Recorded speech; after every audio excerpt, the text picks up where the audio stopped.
Magandang araw po sa inyong lahat. Ang kwentong inyong mapapakinggan ay tungkol kay Amaro na pinatayang asawa at anak ng mga aswang na pinamumunuan ni Argus. Dahil sa pangyayaring yun, ay ninais niya nang mawala at magpakamatay na rin. Ngunit tinulungan siya ng matandang si Berting na makabangon. Sinabi ni Berting kay Amaro ang isang mahiwagang sandata na matatagpuan sa isang patay na bulkan na kung tawagin ay nagbabagang latigo ni Judas. Nagkaroon si Amaro ng pagnanais na makuha ang naturang sandata upang ipaghiganti ang kanyang mag-ina. Magtatagumpay kaya si Amaro na makuha ang nagbabagang latigo ni Judas? At anong katotohanan ang gigimbal sa kanya sa dahilan ni Argus kung bakit nito pinatay ang kanyang mag-ina? Ngunit bago po ang lahat, huwag po nating kalimutan mag-subscribe at i-hit ang notification bell sa aking YouTube channel na The Voice Addict at Apong Isaak para sa mas marami pang makapigil hiningang kwentong aswang at katatakutan mula sa mundo ng kababalaghan. Umpisahan na po natin ang kwento. Masayang nagsasalo sa simpleng hapunan ang pamilya ni Amaro. Para kay Amaro, ang makasalo niya sa pagkain ang mag-ina niyang sina Lira at Gabi ay isang bagay na hindi niya ipagpapalit sa kahit na anong bagay sa mundo. Ngunit ang masaya nilang hapunan ay naputol nang makarinig si Amaro ng kaluskos sa labas ng kanilang kubo. May mga yabag ng paa na papalapit na nagdulot ng kaba kay Amaro at sa kanyang mag-ina. "Huwag kayong matakot. Akong bahala. Dito lang kayo ha. At huwag kayong lalabas." Kinuha ni Amaro ang itak na nakasuksok sa sawaling dingding ng bahay nila. Maigpit niya yung hinawakan. Sumilip siya sa bintana pero wala siyang nakita kundi tanging kadiliman. Patuloy ang mabilis na pagtibok ng kanyang puso. Kahit wala siyang nakitang kahina-hinala sa labas, naramdaman niya na napakaraming mata ang nakatingin sa kanilang tahanan. Nagulat sina Amaro nang biglang nagiba ang pinto ng kanilang bahay at pumasok ang dalawang aswang na nanlilisik ang mga mata. Sumigaw sina Lira at Gabi. Magkayakap na nagtungo ang dalawa sa isang sulok, habang si Amaro naman ay iniharang ang sarili sa kanyang mag-ina. "Umalis kayo rito! Hindi ako natatakot sa inyo! Hindi ba kayo napapagod na sundan kami? Mga hayop kayo!" Nanatili ang dalawang aswang sa harapan ni Amaro. Matutulis ang kuko ng mga yun at may mga ngipin na kayang-kayang pumunit ng laman. Nanlaki ang mga mata ni Amaro nang pumasok ang isa pang aswang. Mas malaki yun at matangkad. May mga nakasabit na sinaunang kwintas sa leeg nito. Tumiim ang bagang niya pagkakita sa bagong dating na aswang. Ang aswang na yun ay si Argus na pinuno ng isang grupo ng aswang na matagal nang sinusundan ang pamilya ni Amaro sa dahilan na hindi nila alam. Nagpalipat-lipat sina Amaro ng lugar kapag nalalaman ni Argus kung saan sila nagtatago. "Sa wakas, natagpuan kong muli kung nasaan kayo nagluluga. Akala mo ba, Amaro, ay habang buhay niyo kung matatakasan?" "Tigilan mo na kami, Argus. Ano ba kasing kasalanan namin sa'yo? Para gawin mo to sa amin?" "Dapat bang may dahilan ng lahat? Hindi ba maaaring nais lang kitang paglaruan? Tapusin na natin ang tagu-taguang ito." "Subukan mo lang nasaktan na mag-ina ko, hayop ka. At papatayin ko kayong lahat. Huwag niyo akong susubukan." Biglang umatake ang dalawang aswang kay Amaro. Sinubukan niyang lumaban gamit ang itak. Nagawa niyang masugatan ng isang aswang sa braso nito, pero mas lalo yung naulol sa galit. Nasunggaban ng isang aswang ang braso niya. Kinagat nito yun at dahil sa labis na sakit ay nabitiwan niya ang hawak niyang itak. Hinawakan ng isa pang aswang ang kabila niyang braso. Nagpumiglas siya, ngunit wala siyang laban sa dalawang aswang. Iniharap si Amaro ng mga aswang sa pinunong si Argus. Unti-unting nadurog ang puso ni Amaro sa malakas na pag-iyak ng kanyang mag-ina. Pagod na ako sa pagtatago niyo, Amaro. Ilang taon na rin natin itong ginagawa. At sisiguraduhin ko na ngayong gabi ay matatapos na ang pagtakas niyo sa akin. Ano ba kasing kasalanan namin sa iyo? Sabihin mo! Anong kasalanan namin? Hindi pa ito ang panahon para malaman mo ang sagot sa mga tanong mo. Marahang lumapit si Argus sa mag-ina ni Amaro. Mas lalong nagwala si Amaro, pero hindi pa rin niya magawang makawala sa pagkakakapit sa kanya ng dalawang aswang. Wag! Wag ang pamilya ko, Argus! Ako na lang ang patayin mo! Parang awa mo na! Wag sila! Ngunit hindi pinakinggan ni Argus si Amaro. Hinila nito sa braso ang asawa ni Amaro at sa isang kisap mata ay sinakmal nito yun sa leeg. Halos mapatid ang mga ugat sa leeg ni Amaro sa lakas ng kanyang pagsigaw. Kitang-kita niya kung paano winasak ni Argus ang leeg ni Lyra at ang unti-unting pagtakas ng buhay sa mga mata ng kanyang asawa. Hayop ka! Hayop ka, Argus! Papatayin kita! Papatayin kita! Nang bitiwan ni Argus si Lyra, ay wala na itong buhay. Labis na pinanghinaan ng loob si Amaro at nais niyang isipin na panaginip lamang ang nangyayari. Gabi! Gabi, anak! Takbo! Tumangas ka na! Tumakbo ka na, anak! Tumayo ang batang si Gabi. Tatakbo na sana ito palabas ng bahay, pero mabilis na nahawakan ni Argus ang batok ng bata. Itinaas ni Argus si Gabi at walang awa nitong nilaslas ang leeg ni Gabi gamit ang matutulis nitong mga kuko. Parang basurang ibinalibag ni Argus ang walang buhay na katawan ng anak ni Amaro sa sahig. Gabi! Ang anak ko! Gabi! Halos mabaliw na si Amaro ng sandaling yun. Hindi siya makapaniwala na sa gabing yun ay namatay ang kanyang mag-ina at nangyari yun sa mismong harapan niya. Nasaksiyan niya kung paano walang awang pinaslang ng aswang na si Argus, sina Lyra at Gabi. Nangihinang napaluhod si Amaro habang hawak pa rin ng dalawang aswang ang kanyang magkabilaang braso. Napayuko siya habang humahagulgol ng mahina. Tumayo si Argus sa harapan mismo ni Amaro. Marahang tumingala si Amaro. Kahit konting awa o pagsisisi, ay wala siyang nabanaag sa muka ng hayop na aswang.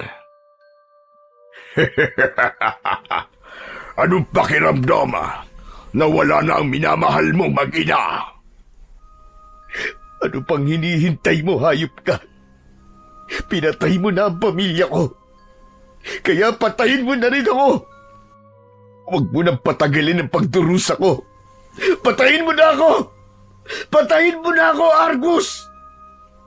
Huwag kang mag-alala dahil yan ang susunod kong gagawin. Napasinghap si Amaro nang bumaon ang matutulis na kuko ni Argus sa kanyang tiyan. Sinundan yun ni Argus ng napakalakas na suntok na tumama sa muka ni Amaro. Agad na nagdilim ang paningin ni Amaro at walang malay siyang bumagsak sa sahig. Maliwanag na nang magising si Amaro. Gumapang siya papalapit sa bangkay ng kanyang mag-ina. Pinilit niyang yakapin ang dalawa habang umiiyak. Sa kabila ng katotohanan na wala ang dalawa ay binuhat pa rin niya ang mga yun upang ilabas. Inihiga niya ang dalawa sa lupa habang naaawang tinignan siya ng kanilang mga kapitbahay. Tulungan niyo kami! Dali natin sa ospital ang asawa at anak ko! Parang awa niyo na! Tulungan niyo kami! Kahit isa sa mga taong naroon ay walang nagtangkang tulungan si Amaro. Pinanood lang ng mga yon ang pagtangis at pagmamakaawa niya. Muling niyakap ni Amaro sina Lira at Gabi habang patuloy siya sa pag-iyak. Pakiramdam niya ay mababaliw na siya ng sandaling yon. Mag-isang inilibing ni Amaro ang kanyang mag-ina sa likod ng kanilang bahay. Maghapon siyang nagukay at pinagtabi niya sina Lira at Gabi sa libingan. Nais niya na kahit sa hukay ay magkasama pa rin ang dalawa. Nalaman din ni Amaro na kagabi ay may mga taong nakarinig ng ingay sa bahay nila, pero kahit isa ay walang naglakas na loob na tulungan sila. Masakit yun para sa kanya dahil naging mabuting kapitbahay sila sa mga tao sa baryong yun. Nag-aagaw na ang liwanag at dilim nang matapos si Amaro sa paglilibing kina Lira at Gabi. Ubus na ang luha niya, pero alam niya na ang sakit sa pagkamatay ng mga ito ay habang buhay niyang dadalhin. Tumayo si Amaro sa tapat ng libingan ng kanyang mag-ina. Patawarin niyo ako. Patawarin niyo ako kung wala akong nagawa para iligtas kayo. Patawad kung mahina ako at hindi ko nagawang pigilan ang mga aswang na yon na patayin nila kayo. Pero huwag kayong mag-alala dahil hindi ako papayag na hindi ko kaagad kayo makakasama dyan sa kabilang buhay. Hintayin niyo ako. Hintayin niyo ako, Lira, Gabi. Sasama na ako sa inyo. Pumasok na si Amaro sa kanilang kubo. Binuksan niya ang isang sako na naglalaman ng kung ano-anong gamit. Hinugot niya ang isang mahabang lubid at isinampay niya yon sa kanyang balikat. Mabagal na naglakad si Amaro palabas at tinahak niya ang daan patungo sa gubat. Paulit-ulit na bumabalik sa isipan ni Amaro ang ginawang pagpatay ni Argus sa kanyang mag-ina. Hindi niya namalayan na tigam sa luha ang kanyang muka. Makalipas ang halos 1 oras na paglalakad sa gitna ng kagubatan, ay huminto si Amaro nang may nakita siyang puno na sa tabi ay may medyo malaking bato. Inakyat ni Amaro ang puno at itinali niya ang kabilang dulo ng lubid sa sanga na nasa tapat ng bato. Bumaba siya at tinuntungan niya ang bato. Itinali niya ang kabilapang dulo ng lubid sa kanyang leeg. Diyos ko, patawarin mo ako kung gagawin ko ang bagay na to. Wala na akong ibang maisip na paraan para makasama ang aking mag-ina. Wala na. Hindi ko po kayang mabuhay nang wala sila dahil sila ang dahilan kung bakit ako nabubuhay. Panginoon, isa lang po sana ang hihilingin ko sa inyo. Hayaan niyo po akong makasama ang aking asawa at anak sa kaharian niyo. Kahit ako mismo tatapos sa sarili kong buhay. Walang tigil ang pag-agos ng luha sa mga mata ni Amaro ng sandaling yun. Nais na lang niyang mawala dahil hindi niya kayang lumipas ang mga araw na hindi na niya makakasama ang kanyang mag-ina. Hanggang sa tuluyan ng tumalon si Amaro sa inaapakan niyang bato. Humigpit ang nakataling lubid sa kanyang leeg. Unti-unting nanlabo ang kanyang paningin. Ngunit sa nanlalabo niyang mga mata ay isang bulto ng tao ang nakita niyang nagmamadaling lumapit sa kanya.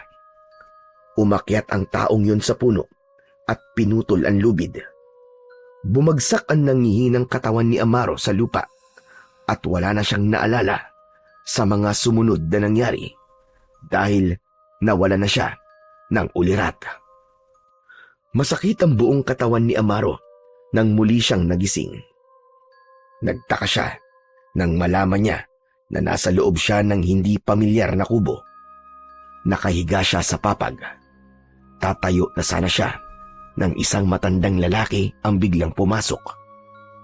Manipis ang buhok nito at kulay puti na ang balbas at bigote. May dalang isang mangkok at kutsara ang matanda.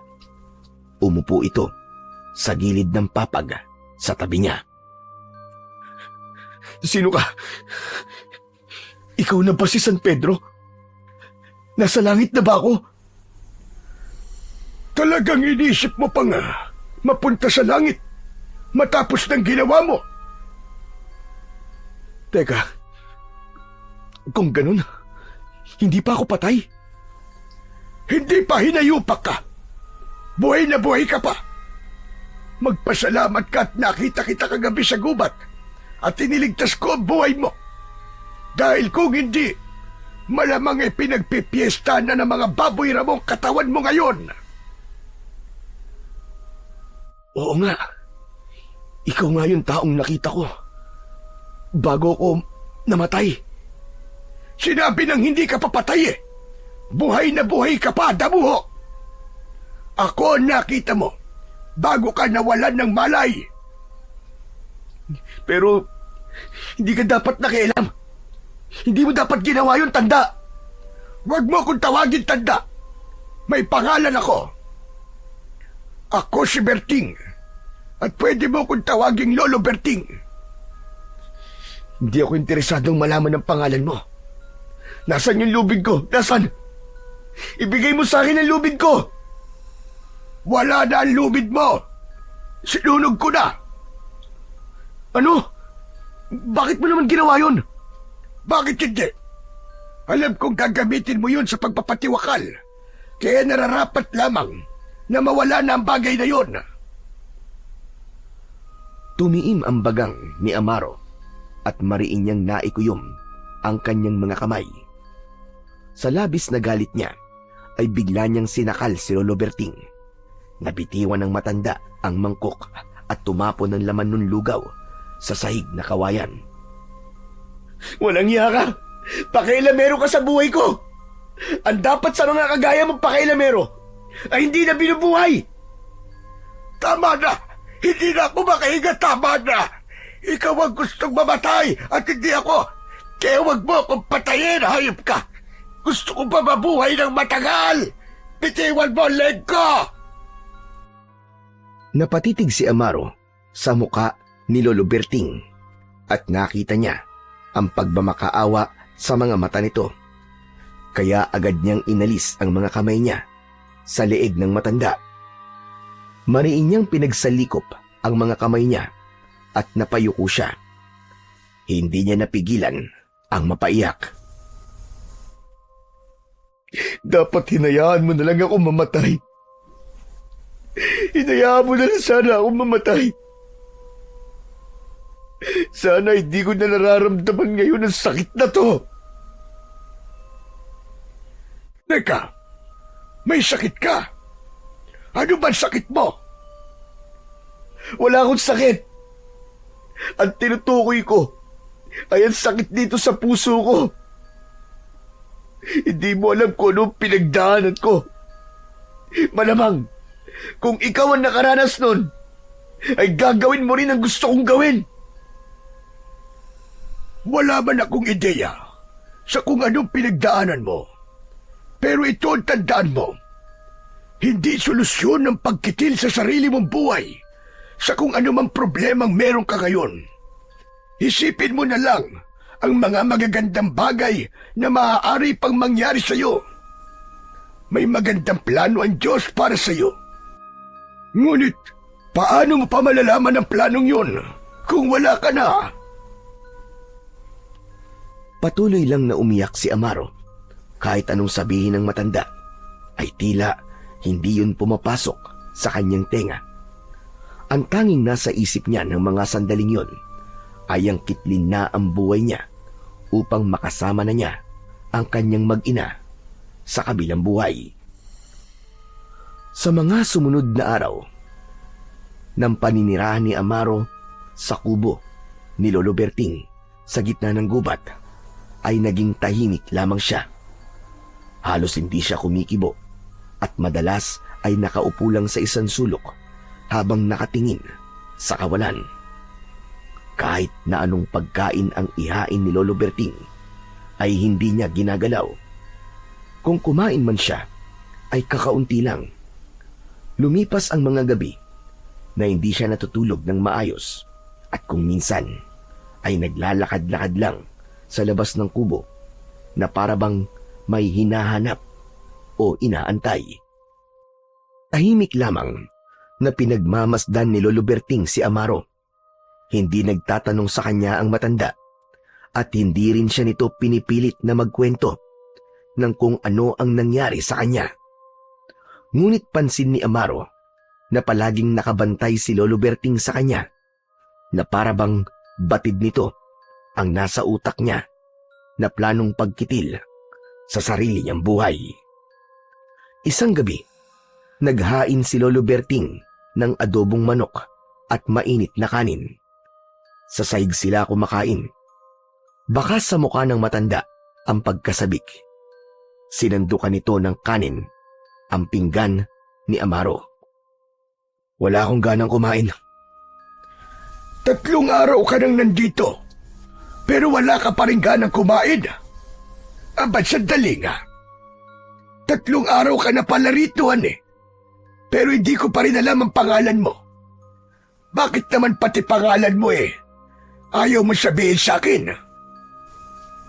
Amaro. Amaro ang pangalan ko. Ayan, mabuti naman at sinabi mo na sa akin ang pangalan mo, Amaro.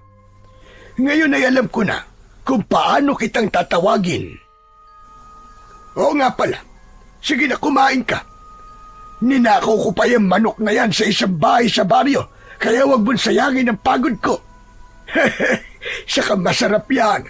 Sigurado kong magugustuhan mo ang luto ko na galing sa nakaw. Hindi pa rin kumibo si Amaro sa pagbibiro na yon ni Lolo Berting. Pero hindi sumuko ang matanda. Nilagyan nito ng ulam ang pinggan niya. Kumain ka at baka magkasakit ka sa ginagawa mo. Basta, kapag handa ka ng magkwento, ay nandito lang ako. Handa akong makinig sa kung ano mang dahilan ng iyong kalungkutan. Hindi pa rin nagsalita si Amaro, pero pinagbigyan niya si Lolo Berting ng gabing yon. Kahit wala pa rin siyang ganang kumain, ay pilit pa rin siyang sumubo. Sa kabila ng malinamnam na adobong manok, ay halos hindi yun malasahan ni Amaro. Para sa kanya, kailanman, ay hindi siya masasanay na kumain na hindi kasalo ang kanyang mag-ina. Nang gabing yon, ay isang masamang panaginip ang dumalaw kay Amaro. Sa kanyang panaginip ay nakita niya kung paano walang awang pinatay ng aswang na si Argus ang kanyang mag-ina. Napasigaw si Amaro nang magising siya mula sa masamang panaginip na yon. Pinagpapawisan siya ng malamig habang habol ang sariling paghinga. Bigla siyang napahagulgol ng iyak. Nagising naman si Lolo Berting at hinawakan nito ang isang kamay ni Amaro. Amaro, iyo, anong nangyari? Bakit ka sumigaw? Nanaginip ka ba ng hindi maganda? Ayoko nang mabuhay, Lolo Berting. Hindi ko kaya mabuhay tapos habang buhay ko maalala ang pangyayaring yun. Pakiramdam ko ay pinaparusahan ako ng Diyos. Ayoko na. Gusto ko nang mamatay. Ano ka ba naman, Amaro? Huwag mo't sabihin yan. Tumayo si Amaro at agad siyang nagtungo sa lagayan ng mga gamit sa kusina. Sinundan siya ni Lolo Berting At nang makita nito na kukunin niya ang kutsilyo, ay mabilis siya nitong pinigilan. Malakas na itinulak ni Amaro ang matanda, kaya napaupo ito sa sahig. Itinapat ni Amaro ang kutsilyo sa kanyang leeg, pero bago pa niya yon maitarak sa kanyang sarili, ay mabilis na nakatayo si Lolo Berting. Pipigilan sana siya ni Lolo Berting, pero hindi sinasadyang naiwas-iwas ni Amaro ang kutsilyo. Aksidenteng nasugatan sa braso ang matanda. Tila natauhan naman si Amaro sa nangyari.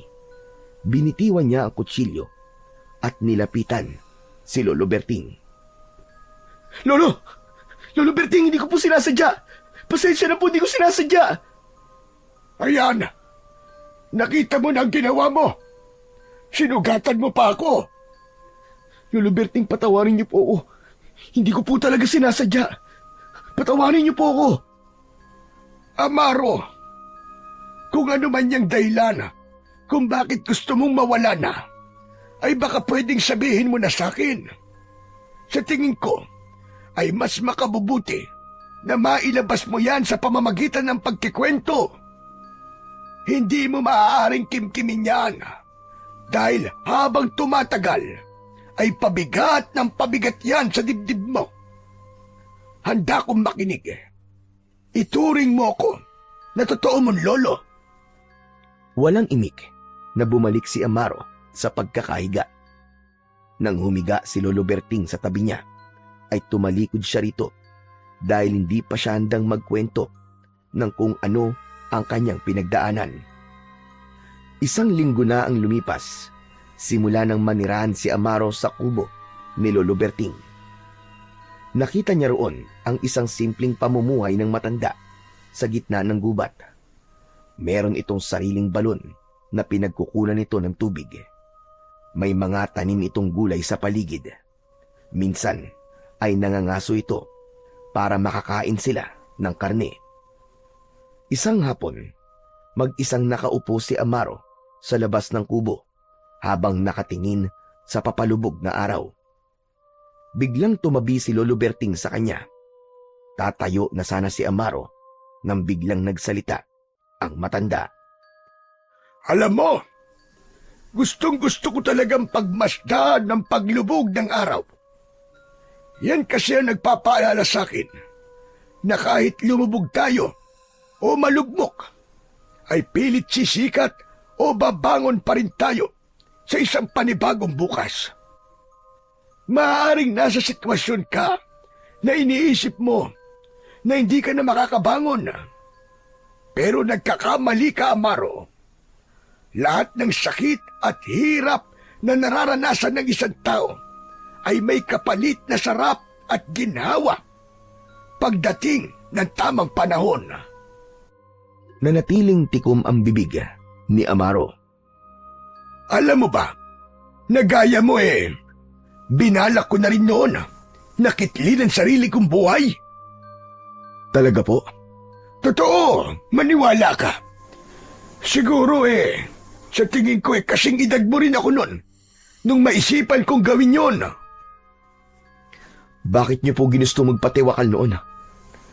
Namatay kasi sa panganganak ang aking asawa. Makalipas ang 1 buwan, sumunod naman ang bunso kong anak. Napakabata pa niya nang mawala siya. Sanggol pa lamang siya. Tapos nasunog yung bahay namin at hindi nakalabas ang 2 ko pang mga anak. Namatay din sila. Nang panahon na yon, literal akong nawala sa aking sarili. Muntik na akong uminom ng lason. Pero may isang tao na pumigil sa akin para gawin yon. At sinabi niya sa akin na hindi pa katapusan ng mundo kahit iniwan ako ng aking buong pamilya.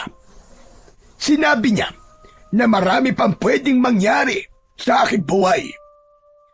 Kaya po ba pinigilan niyo ako nung nakita niyo ako sa gubat? Tama ka. Nakita ko kasi ang sarili ko sa iyo, Amaro. Sandaling tumahimik si Amaro. Naisip niya na oras na para sabihin niya kay Lolo Berting ang pinagdaanan niya. Binuksan ng matanda ang buhay nito sa kanya, kaya dapat ay ganon din siya.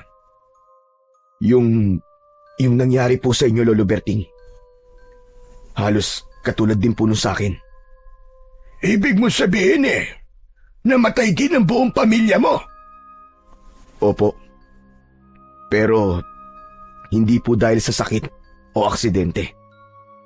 Pinatay po sila ng mga aswang. Hindi ko po alam Pero simula nang ipanganak ng aking asawa ang aming anak, ay hindi na kami tinigilan ng grupo ng mga aswang na yon. Nagpalipat-lipat kami ng lugar para makatakas sa kanila. Pero palagi nila kaming nahanap. Hanggang sa napunta kami sa baryong malapit sa gubat na to. Pero pumasok sila sa bahay namin. At pinatay nila ang asawa at anak ko. Sa mismong harapan ko. Hindi ko alam kung bakit pa nila akong binuhay.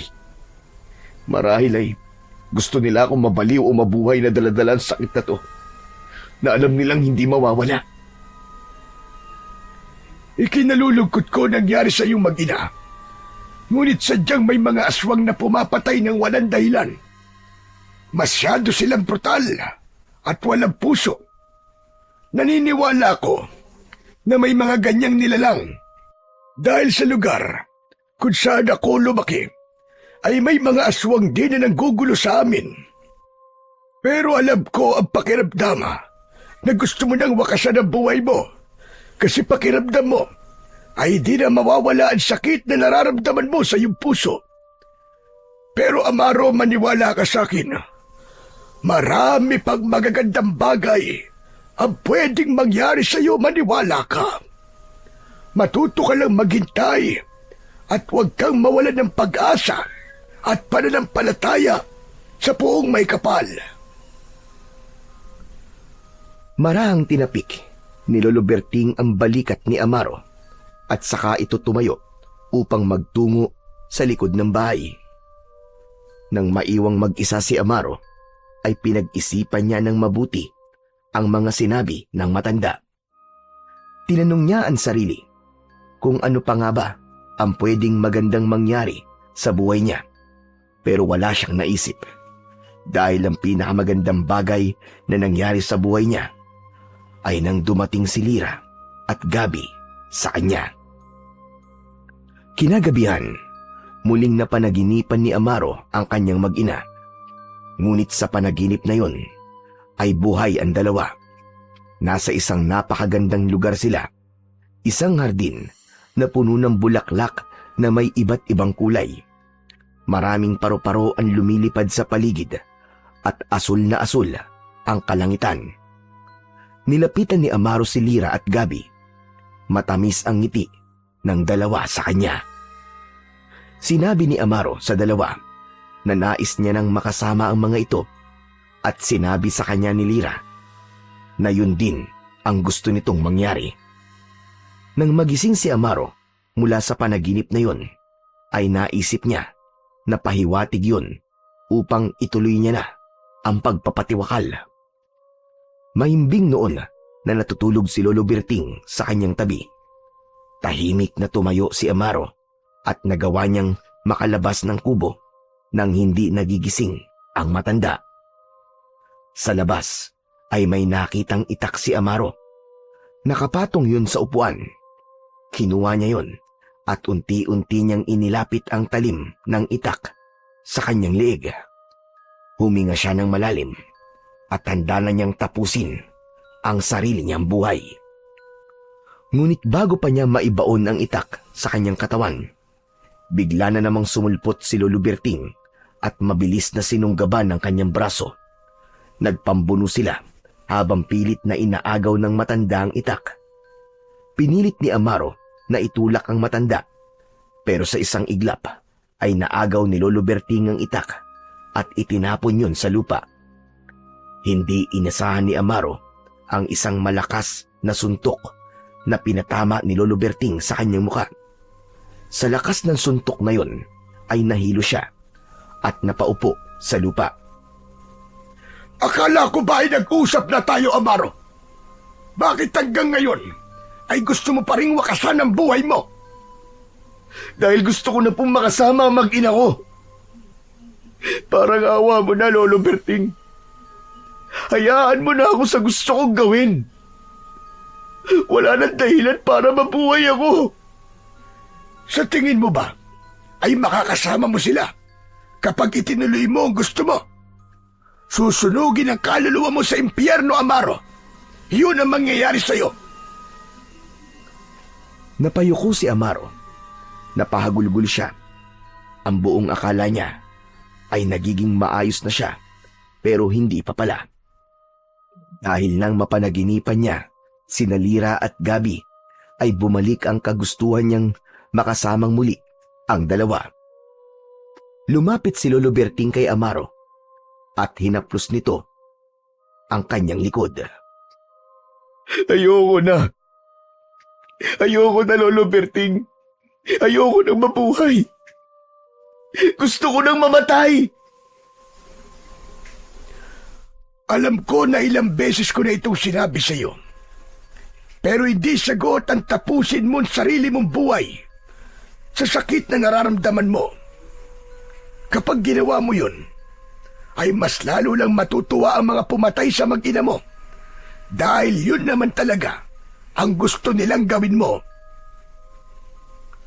Naguguluhang napatingin si Amaro sa sinabi ni Lolo Berting dahil hindi niya naintindihan kung ano ang ibig nitong sabihin.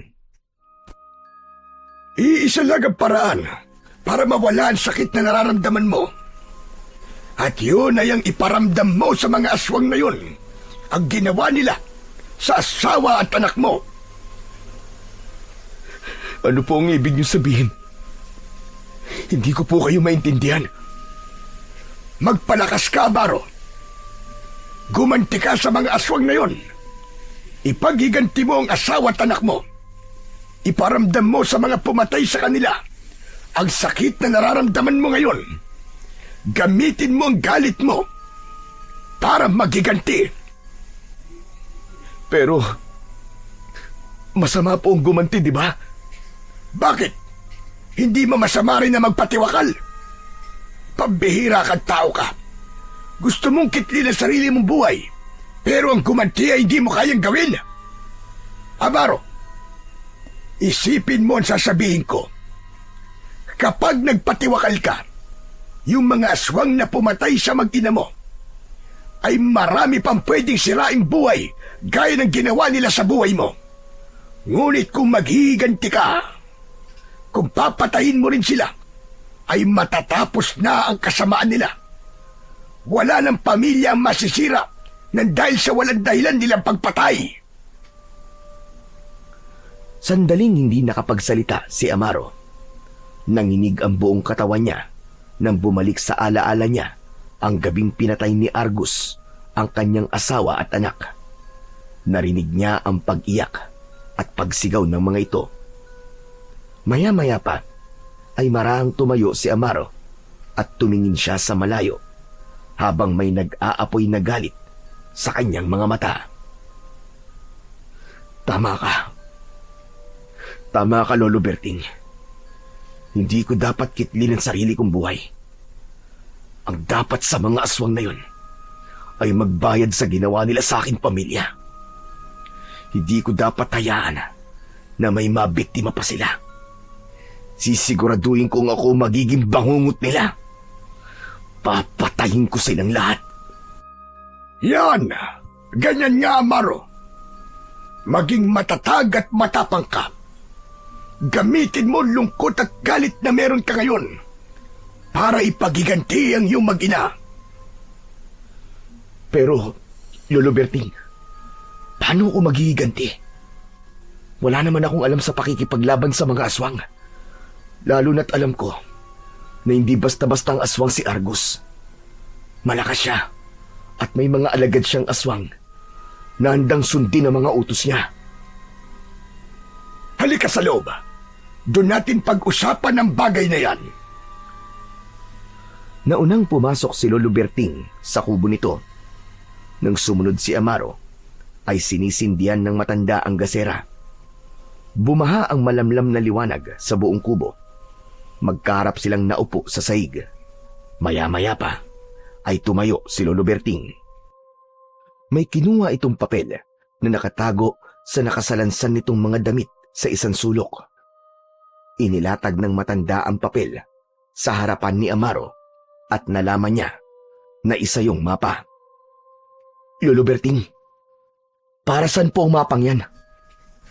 Ang mapa na ito ay ibinigay pa sa akin ng lolo ko. Mapa ito patungo sa isang patay na bulkan na nasa kabilang panig ng bundok na malapit dito sa gubat. Sa patay na bulkan na yon ay matatagpuan ng isang kakaiba at napakalakas na sandatang panlaban sa mga masasamang elemento tulad ng aswang. Anong klaseng sandata naman po yun, Lolo Berting? Ang nagbabagang latigo ni Judas. Ayon sa paniniwala ng nakakaalam sa latigong yun, ay isa raw itong sandata na lumitaw matapos si pagkanulo ni Judas si Jesus, kapalit ng 30 pilak. Marami ang hindi nakakaalam, pero ayon sa mga lihim na salin ng ilang tekstong galing pa sa mga unang disipulo, hindi raw basta nagpakamatay si Judas. Matapos siyang lamunin ng konsensya, ay sinumpa raw ang kanyang kaluluwa at naging bahagi ng apoy ng impyerno. Mula sa apoy na yon, ay nabuo ang isang latigo, isang sandatang naglalagablaba kapag ang may hawak nito ay ang karapat-dapat na gumamit nito. Pambihira. Ngayon ko lang po narinig ang kwentong yan Pero ano po ang kayang gawin ng latigong yon? Ang nagbabagang latigo ni Judas ay kayang sunugin hindi lang ang katawan, kundi pati kaluluwa ng mga nilalang ng kadiliman. At higit sa lahat, ito ang tanging sandatang epektibo sa pagpatay sa mga aswang, kahit pa ang pinakamalakas sa kanila. Kaya kung ang nais mo ay wakasan ang kasamaan, yun ang sandatang dapat mong hawakan. Kung ganun, ay dapat kong makuha ang latigong yon para magamit ko sa paghihiganti. Tama ka, Amaro. Sinubukan ko ng kunin noon ang latigo, pero nabigo ako. Ibig sabihin, hindi ako ang karapat-dapat. Kaya gusto kong subukan mong kunin ang sandatang yon. Naniniwala ako na makukuha mo yon dahil malinis at mabuti ang iyong puso. Sandaling nag-isip si Amaro. Alam niya sa sarili niya na kung haharapin niya si Argus at ang mga alagad nitong aswang, ay wala siyang magiging laban. Ngunit kung magkakaroon siya ng sandata gaya ng nagbabagang latigo ni Judas, ay mas malaki ang magiging posibilidad na makamit niya ang paghihiganting kanyang inaasam. Kaya naman ng sandaling yon, ay mabilis na nagdesisyon na si Amaro. Amaro, ano na ang desisyon mo? Lolo Berting, pumapayag po ko. Kukunin ko po ang latigong yun upang gamiting sandata laban sa mga aswang na pumatay sa aking mag-ina. Ipapatikim ko po sa kanila ang galit at puot na meron ako ngayon, upang kahit hanggang sa impyerno ay pagsisihan nila ang ginawa nila sa amin. Pero Lolo Berting, sasamahan niyo naman po ako sa patay na bulkan na tinutukoy niyo, hindi ba? Ikinalulungkot ko, pero hindi na kita masasamahan doon, Amaro. Masyado na ako matanda para sa ganyang uri ng paglalakbay. Ang tanging maitutulong ko lamang sa iyo ay ang ibigay sa iyo ang mapang yan na magdadala sa iyo patungo sa patay na bulkan na kinaroroonan ng nangbabagang latigo ni Judas. Naiintindihan ko po, Lolo Berting. Siguro naman po kaya ko ang paglalakbay papunta sa lugar na yon. Dapat mong kayanin para sa ikatatagumpay ng iyong pag-iiganti. Pero tandaan mo, Amaro, kapag nasa bunganga ka na ng patay na bulkan, ay kailangan mong alayan ito ng sarili mong dugo. Patakan mo ng dugo mo ang bunganga ng bulkan. At kung ikaw ang karapat-dapat, ay lilitawan nagbabagan latigo ni Judas. Pinapaniwalaan din na may pulang dragon itong bantay. Kaya kailangan mong patunayan sa kanya na ikaw ang nararapat na magmay-ari ng latigong yun. Isang tango na puno ng kumpiyansa ang isinagot ni Amaro sa matanda. Napuno ng determinasyon ng puso niya na makuha ang nagbabagang latigo ni Judas. Naisip niya na ang sandatang yun ang magiging daan upang magtagumpay siya na bigyan ng hustisya ang pagkamatay ng kanyang asawa at anak. Hindi na nagsayang pa ng araw si Amaro at nagdesisyon siyang magtungo na kagad sa patay na bulkan. Pinag-aralan niya ang mapa na ibinigay ni Lolo Berting. Pinalakas din niya ang kanyang katawan sa pamamagitan ng pagkain ng tama at pag-eehersisyo sa araw-araw. Hanggang sa dumating na ang araw na alam ni Amaro sa sarili na handa na siyang kunin ang nagbabagang latigo ni Judas. Ipinaghanda siya ni Lolo Berting ng mga dapat niyang dalhin, gaya ng tinapay, tubig at patalim. Inilagay yun ng matanda sa isang lumang bag. Habang unti-unting sumisikat ang araw sa silangan, ay lumabas ng kubo si Amaro kasama si Lolo Berting. Tandaan mo, Amaro, kung sakali na ikaw ang karapat-dapat, ay di pa rin magiging madali para sa'yo na kunin ang latigo. Kaya mag-iingat ka. Tatagan mo ang isip mo, hindi lang ang iyong katawan. Tatandaan ko po lahat ng sinabi niyo sa akin, Lolo Berting. Hindi ko po kayo bibiguin. Uuwi po ko rito. Nadalan sa datang yun ang nagbabagang latigo ni Judas. Malaki ang paniniwala ko na magtatagumpay ka, iyo. Huwag kang mag-alala dahil ipagdadasal kita. Pasensya ka na dahil yun lamang ang aking magagawa. Malaking bagay na po yun para sa akin, Lolo Berting. Gusto ko rin po magpasalamat sa inyo dahil kayo po ang dahilan kung bakit buhay pa ako hanggang ngayon. Salamat po dahil hindi niyo ako sinukuan kahit ako mismo ay nais ng sumuko. Gaya ng sinabi ko, ay nakita ko ang sarili ko sa iyo. At gusto kong ipaunawa sa iyo na sa kabila ng hindi magagandang nangyayari sa atin, ay napakasarap pa rin mabuhay sa mundong ito. Naniniwala rin ako na may dahilan kung bakit tayo pinagtagpo. At ito na nga ang dahilan na yun. Sige na, lumakad ka na. Hangad ko ang tagumpay mo, Amaro. Maraming salamat po ulit, Lolo Berting. Sige ho, lalakad na po ko. Mag-iingat ka, Amaro. Matapos yun, ay nagsimula ng maglakad si Amaro, papalayo kay Lolo Berting. Muli niyang nilingon ng matandang lalaki at kumaway siya rito. Isang malalim na paghinga ang kanyang pinakawalan habang naglalakad siya patungo sa direksyon ng kinaroroonan ng nagbabagang latigo ni Judas. Unang tinawid ni Amaro ang masukal na kagubatan. Halos hindi na tumatagos doon ang liwanag ng araw dahil sa napakaraming puno na may mayayabong na dahon. Matapos ang ilang oras ng paglalakad, ay sinimulan niya ng akyatin ang paanan ng bundok. Habang tumataas siya, ay ramdam niya ang pagnipis ng hangin at ang paglabo ng paligid dahil sa kapal ng hamog. Pagsapit sa tuktok, ay biglang bumuhos ang malakas na ulan na sinabayan ng pagdagundong ng kulog at mababagsik na kidlat. Basang-basa siya sa ulan habang pilit na naghahanap ng masisilungan.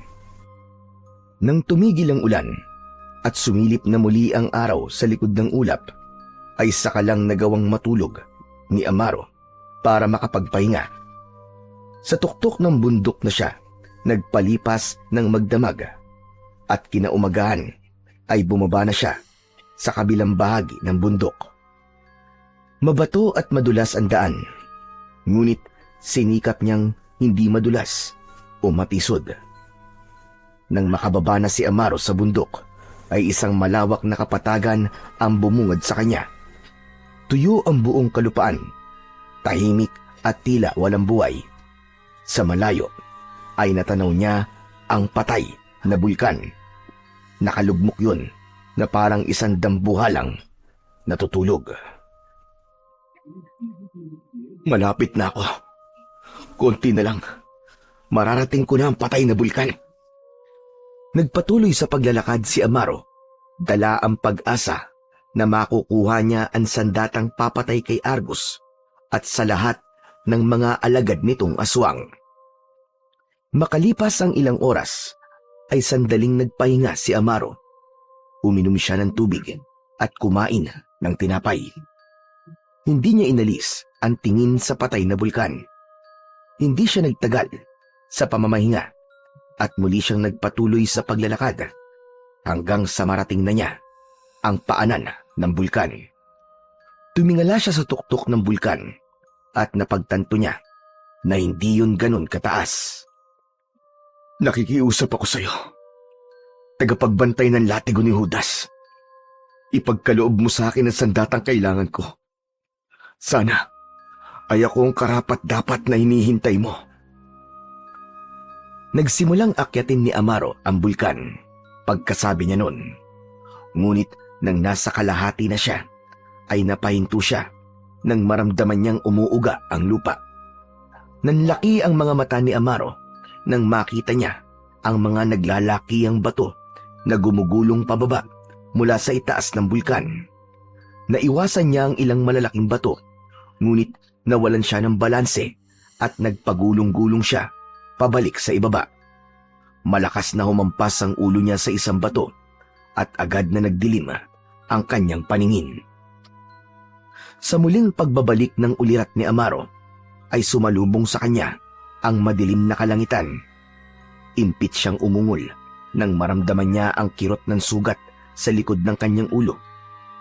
Kahit masakit ang buong katawan, ay tumayo pa rin si Amaro. Kinuha niya ang patalim sa bag at tumingin sa tuktok ng bulkan.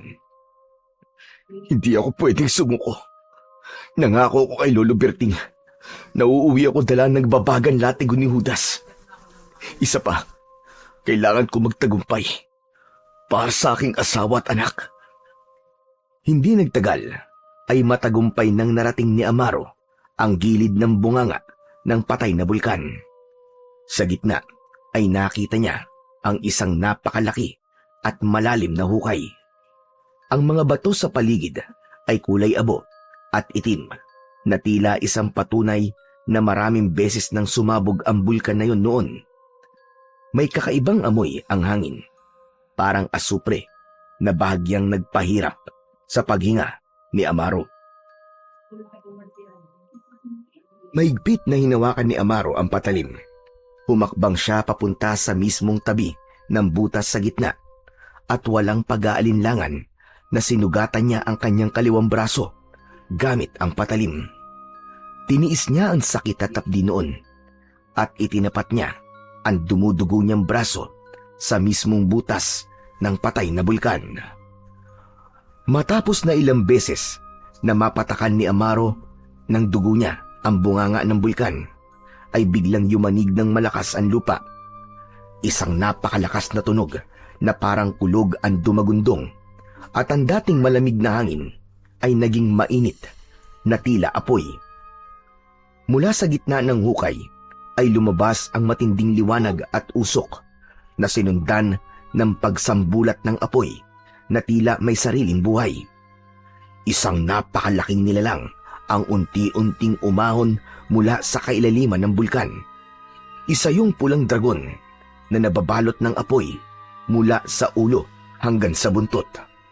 Ang mga mata nito ay tila 20 pulang araw at sa bawat paghinga nito ay lumalabas ang usok na parang nagmumula sa mismong impyerno.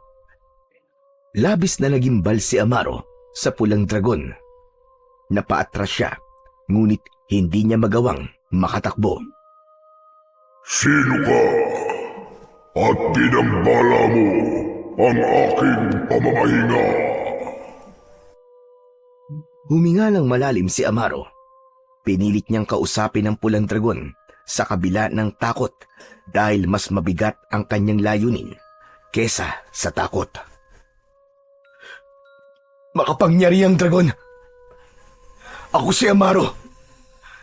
Nandito ako para hingin sa'yo nagbabagang latigo ni Judas. Napakatagal na ring panahon bago muling may magtangkang kuhanin ang sandatang yan sa akin.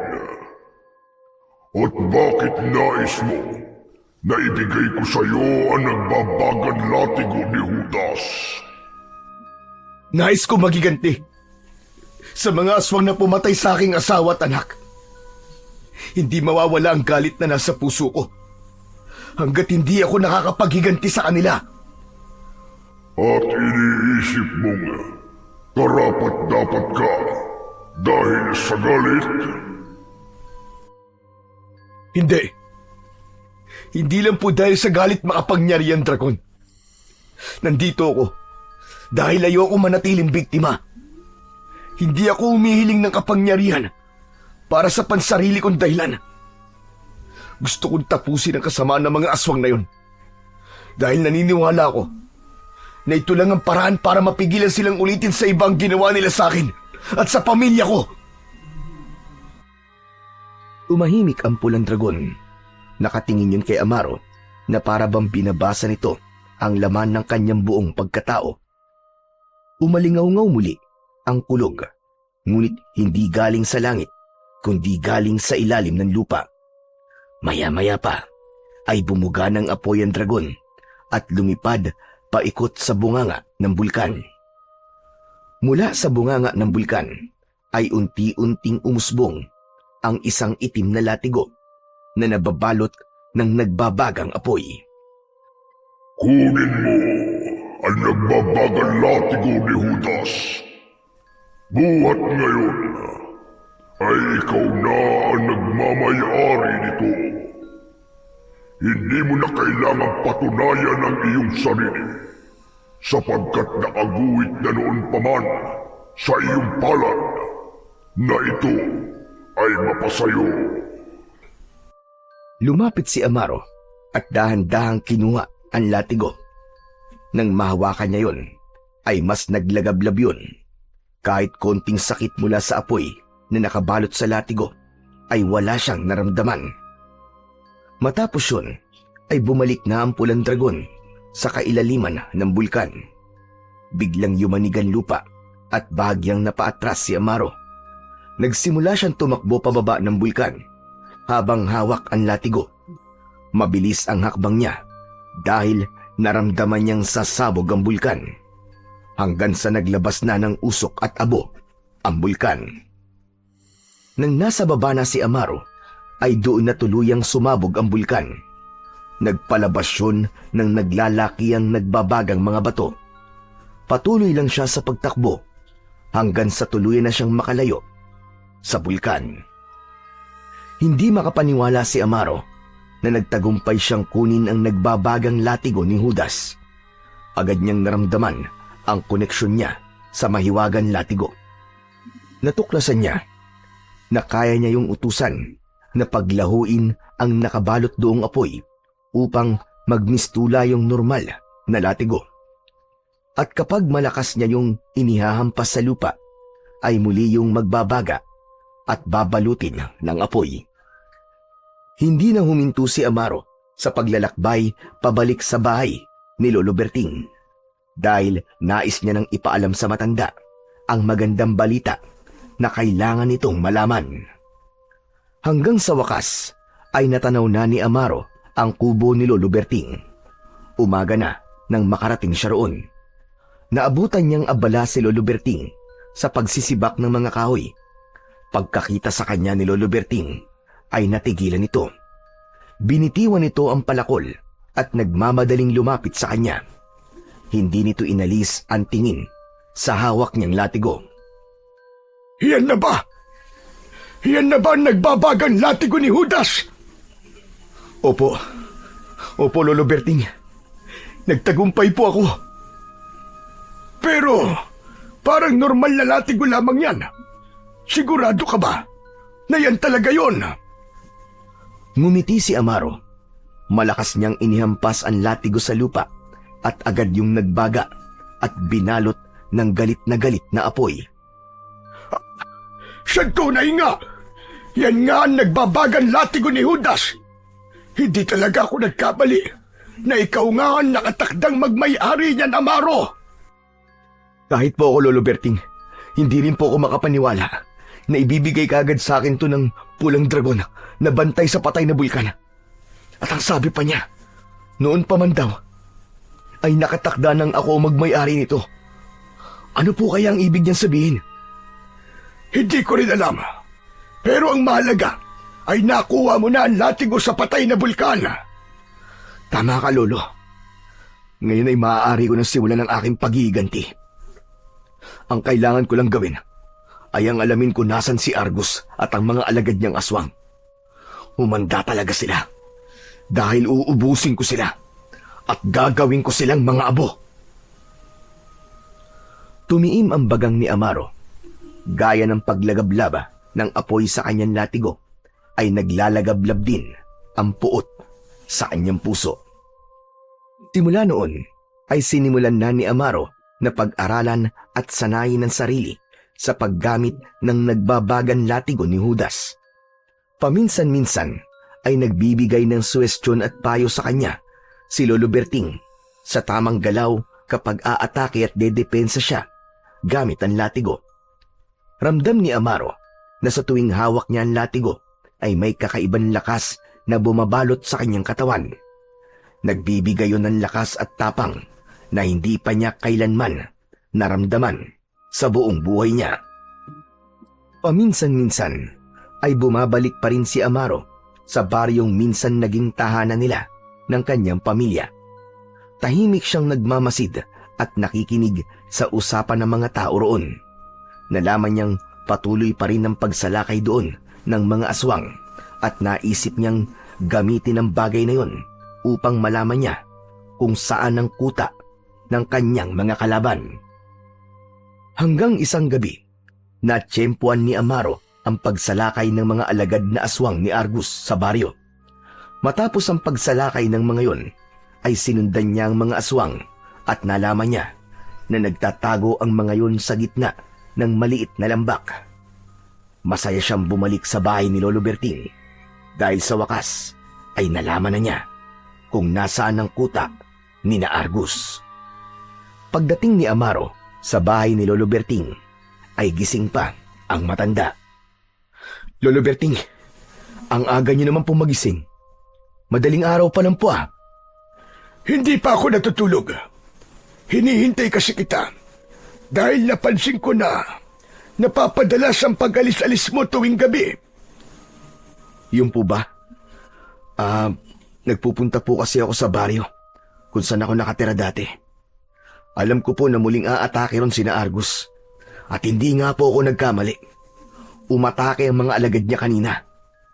Ibig sabihin ay nakipaglaban ka na sa mga aswang gamit ang iyong latigo? Hindi pa po.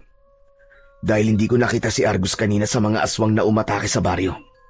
Ang ginawa ko ay sinundan ko yung mga aswang. At yun na nga, nalaman ko kung saan sila nagtatago. Sigurado ako na nandun si Argus. Ang bala ko ay umatake sa pinagtataguan nila bukas ng gabi. Gusto ko na kahit paano ay magkaroon sila ng laban sa akin, Lolo Berting. Sigurado ako na matatalo mo sila, Amaro. Lalo na't hawak mo na ngayon ang nagbabagan latigo ni Judas.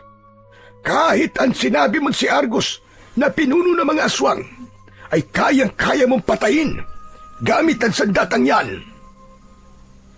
Nang sandaling yon, ay naramdaman ni Amaro na malapit na niyang makamit ang paghihiganti na nais niyang mangyari.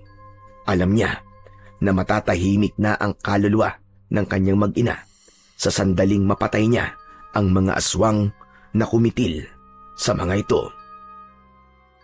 Hindi na natulog si Amaro ng araw na yon. Nang sumikat ang araw, ay nagsimula na siyang magsanay sa paggamit ng nagbabagang latigo ni Judas. Napahinto siya sa ginagawa nang lapitan siya ni Lolo Berting. napansin niya ang bitbit nitong bayong na puno ng iba't ibang gulay. Aalis po ba kayo, Lolo Berting? Oo, ibibenta ko itong mga sobrang gulay na ani ko sa baryo. Sayang naman kung mabubulok lang ang mga ito. Sige po, ako naman po ay magsasanay lang dito. Kailangan ko makasiguro na mananalo ko kapag nagkaharap na kami ni Argus. Mabuti yan. O siya, paano? Mauuna na ako. Mag-iingat po kayo, Lolo Berting. Nakangiting tumango si Lolo Berting at nang nakaalis na ito ay ipinagpatuloy na ni Amaro ang kanyang pagsasanay. Palubog na ang araw nang dumating si Lolo Berting. Napakasaya nito dahil naubos ang mga gulay na itininda nito. Nagluto na ito ng pagkain nila para sa hapunan at nang dumilim na ay nagsimula na silang kumain. Tuloy ka ba ngayon sa plano mong pagpunta sa pinagkukutaan ng mga aswang? Opo, Lolo. Hindi ko na po kayang patagalin pa bago kami magkaharap ni Argus at ng mga alagad niya. Hindi na po ako makapaghintay na iparamdam sa kanila ang sakit ng ginawa nila sa mag-ina ko. Matapos maghapunan ay sandaling nagpahinga si Amaro at saka siya naganda sa pag-alis upang umatake sa pinagtataguan ng mga aswang. Lumabas siya ng kubo at nakita niya si Lolo Berting na may nakasabit na itak sa bewang. May nakasukbit na bag sa likod nito. Lolo, aalis na po ako. Magtutungo na po ako sa lambak kung saan nagtatago si na Argus. Sasama ako sa iyo. Hayaan mong tulungan kita sa laban mo na ito. Sigurado po ba kayo, Lolo Berting? Pero masyado pong delikado to. Amaro, para ng anak ang tingin ko sa iyo. Kahit sandali pa lamang tayong nagkakakilala. Hindi ko kayang manatili lang rito habang ikaw ay hinaharap ang mga aswang na yon. Huwag kang mag-alala dahil sisikapin kong hindi maging pabigat sa iyo. Kung yan po ang gusto nyo, ay hindi ko na po kayo pipigilan. Magkasamang naglakad sina Amaro at Lolo Berting patungo sa lugar kung saan nagtatago ang mga aswang. Masaya si Amaro dahil nakilala niya si Lolo Berting dahil maging siya ay napalapit na ang loob sa matanda sa ilang linggo pa lang nilang magkasama. Ipinangako niya sa sarili na sa gabing yon ay mapapabagsak niya si Argus at wala siyang ititira sa mga alagad nitong aswang. Matapos ang halos 1 oras na paglalakad, ay narating na ni na Amaro at Lolo Berting ang lugar kung saan nagtatago ang mga aswang. Ngunit laking pagtataka ni Amaro dahil kahit isang aswang ay wala silang nakita sa lugar na yon. Ang tanging naroon ay ang mga buto ng tao at ilang maliliit na kubol. Amaro, nasan? Nasaan ang mga aswang? Hindi ko rin po alam eh. Sigurado ka ba na dito ang kuta nila? Baka naman nagkamali ka lang ng pagkakaalala. Sigurado po ako. Hindi po ako pwedeng magkamali.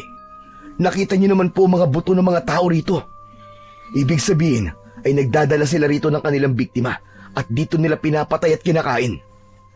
Nakakapagtaka lang kung bakit kahit isang aswang ay walang natira dito.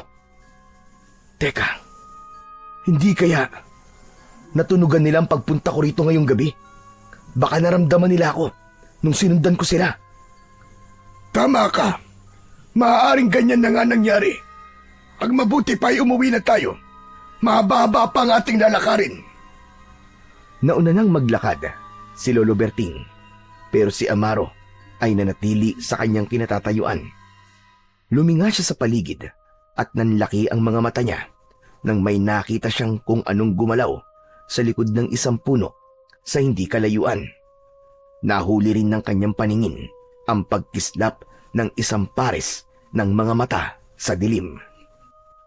Mabilis na tumakbo si Amaro patungo roon at inihampas niya ang latigo sa lupa. Agad yung nabalot ng apoy kaya bahagyang nagkaroon ng liwanag sa paligid. Doon na niya nakita ang isang aswang na nagtatago sa likod ng isang puno. Bumakas ang gulat sa mukha ng aswang nang makita nito na papalapit si Amaro. Tatakas pa sana ang aswang pero agad itong hinagupit ni Amaro ng latigo sa likod. Alalay lang ang paghampas na ginawa niya dahil wala pa siyang balak na patayin ito.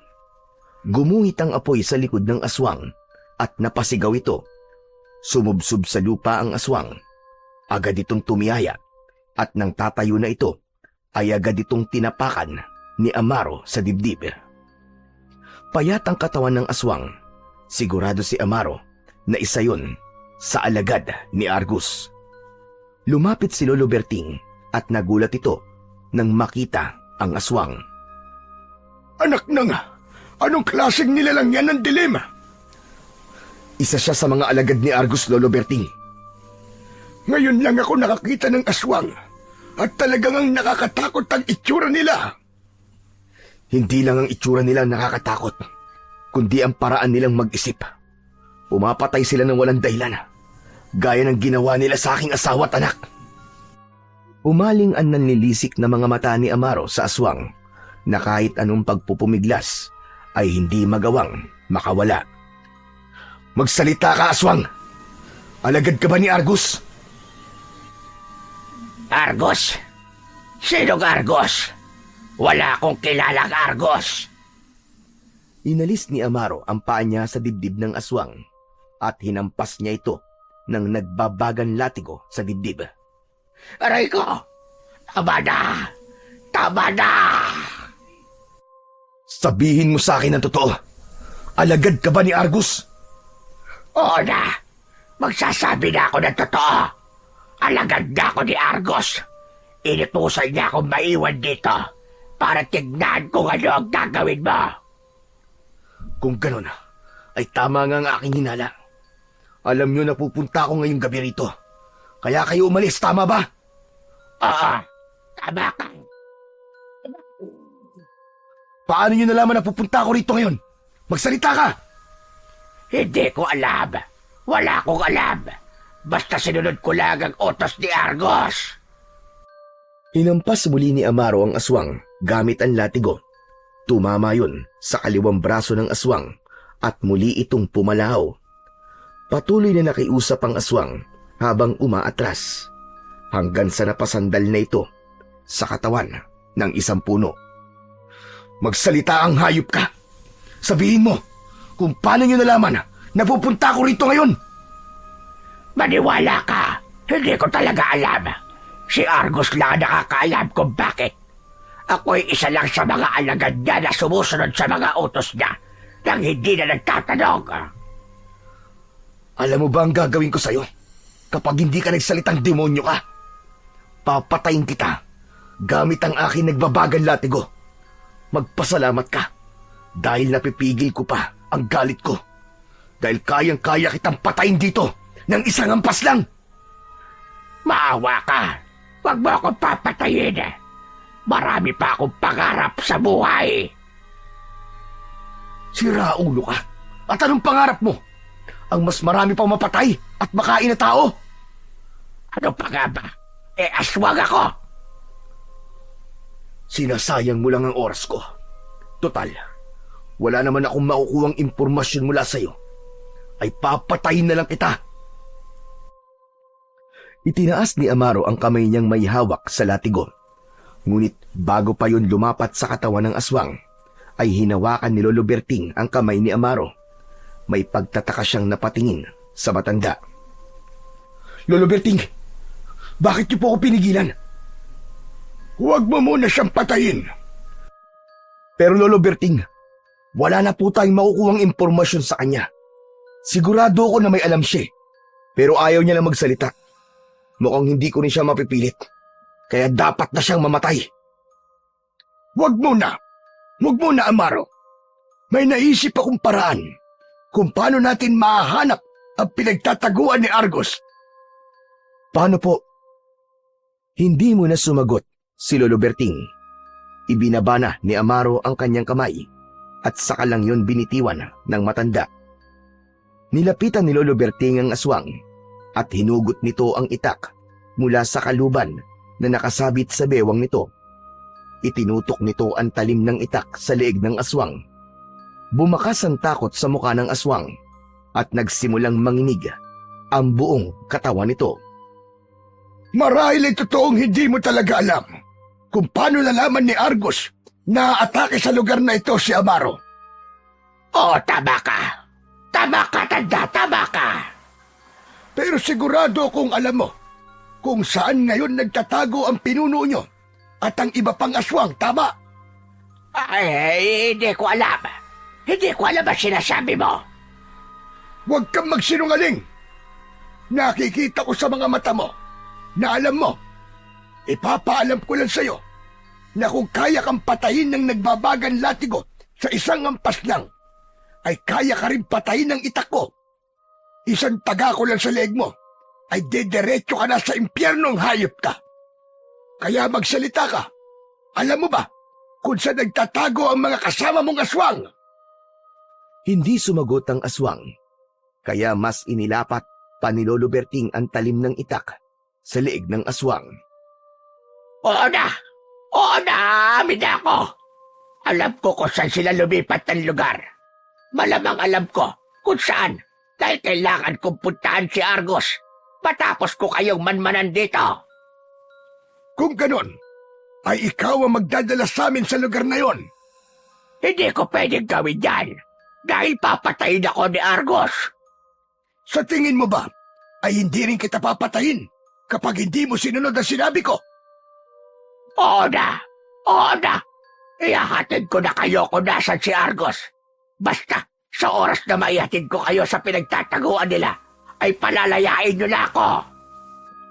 Hindi sumagot si Lolo Berting sa sinabi ng aswang. Nanood lang si Amaro sa ginagawa ni Lolo Berting. Binuksan nito ang bag na dala nito at inilabas nito roon ang isang mahabang lubid.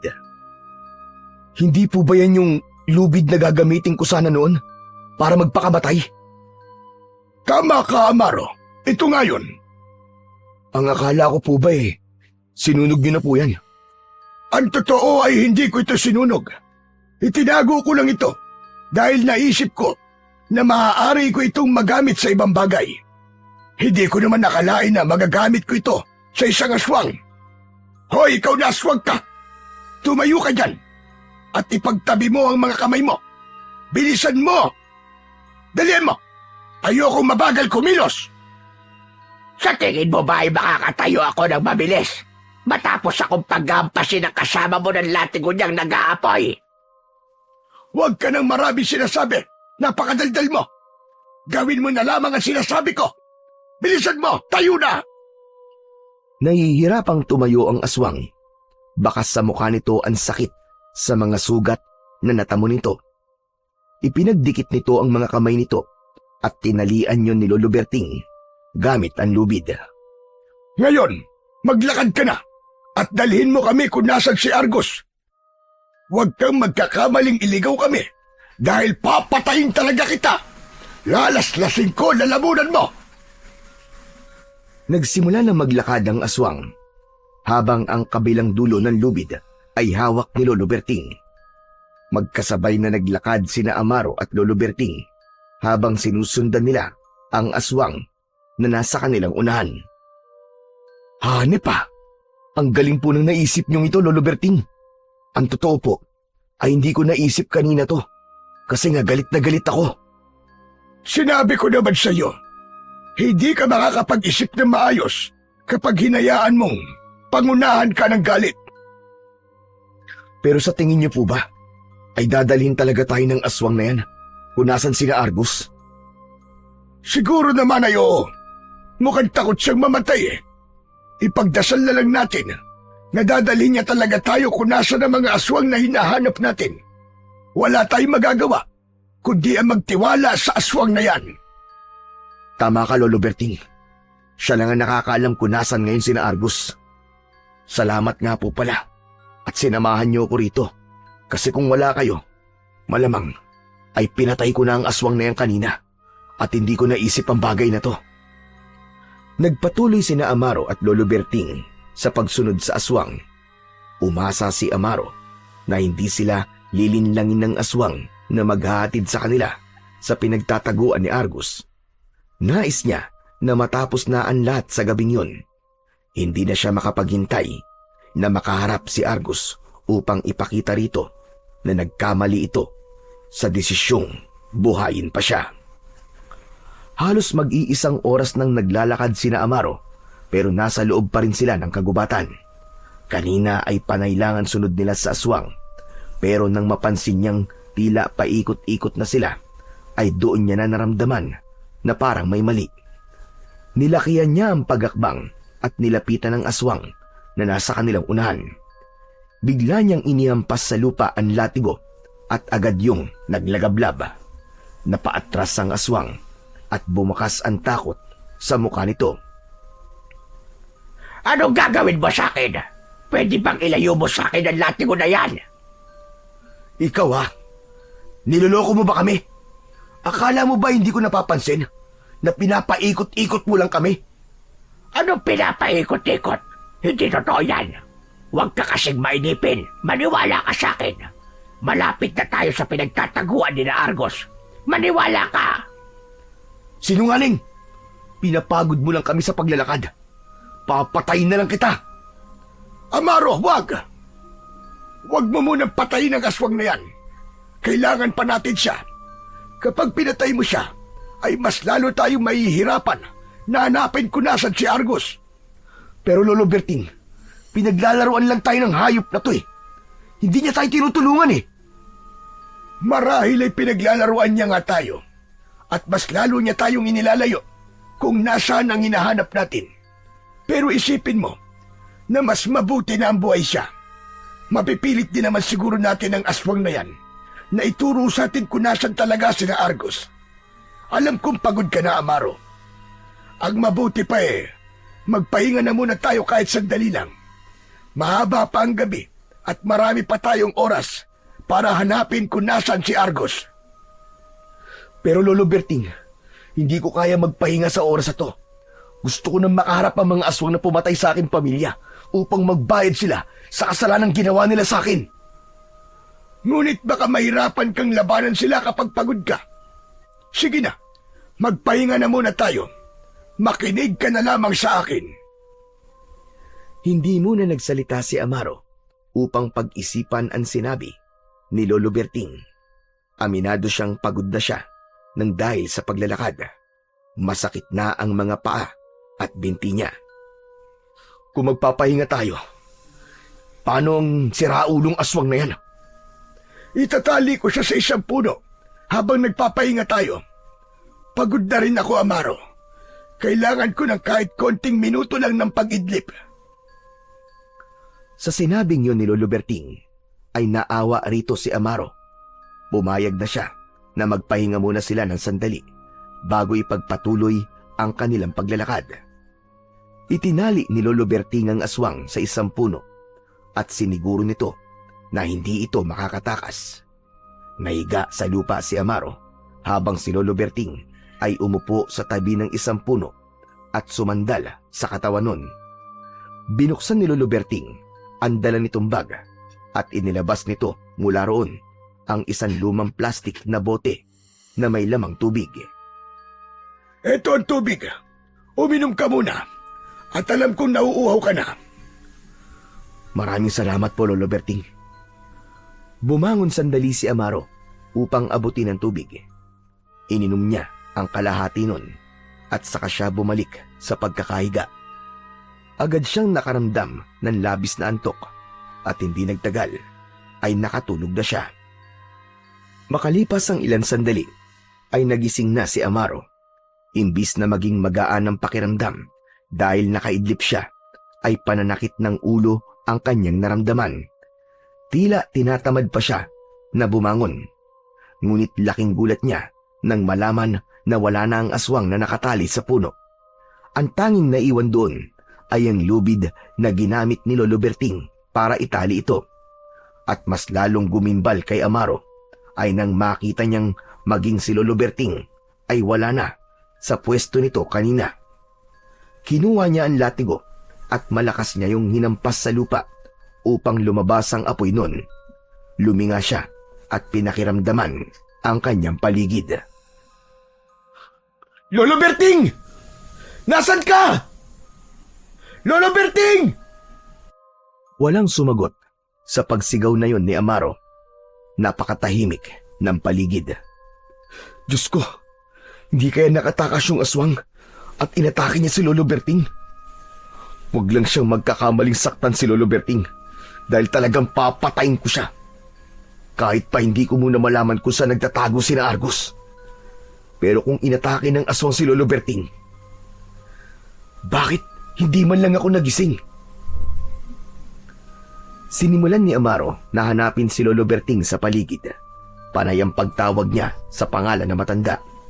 Umasa siya na makikita niya si Lolo Berting na ligtas. Hanggang sa napahinto si Amaro nang biglang lumabas ang aswang sa likod ng isang malaking puno sa kanyang unahan. Ilang metro ang layo ng aswang sa kanya, ngunit sigurado siya na yun ang aswang na nahuli nila kanina. Nakakalokong ngumisi ang aswang kay Amaro. Hayop ka! Paano ka nakatakas? Importante pa bang malaman mo kung paano ako nakatakas? Nasaan si Lolo Berting? Anong ginawa mo sa kanya? Malalaman mo lang kung ano nangyari sa matandang kasama mo sa oras na mahuli mo ako. Talagang pinaglalaruan mo lang kami. Humanda ka dahil papatayin na talaga kita. Tumakbo si Amaro palapit sa aswang. Hindi umalis ang aswang sa kinatatayuan nito na para bang hinihintay siya nitong makalapit. Laking gulat ni Amaro nang mula sa itaas ng puno ay may isa pang aswang na tumalon at bumagsak sa kanyang harapan. Noon lang niya nakita ang naturang aswang at labi siya nabigla sa pagsulpot nito. Inilahad ng aswang ang palad nito at hinipa nito yon. Sumabog ang pulbos na nasa palad ng aswang sa muka ni Amaro. Pumasok ang pulbos sa ilong ni Amaro at pakiramdam niya ay dumiretso yun sa kanyang utak. Agad siyang nakaramdam ng pagkahilo. Nanghina ang buong katawan niya at umikot ang kanyang paningin. Sa isang iglap ay nawalan ng ulirat si Amaro at tuluyan siyang bumagsak sa lupa. Inakala ni Amaro nakatapusan niya na dahil sa pangyayaring yun. Sa bilis ng pangyayari ay hindi niya na nagawang lumaban sa dalawang aswang na tila pinagplanuhan kung paano siya mapapatumba.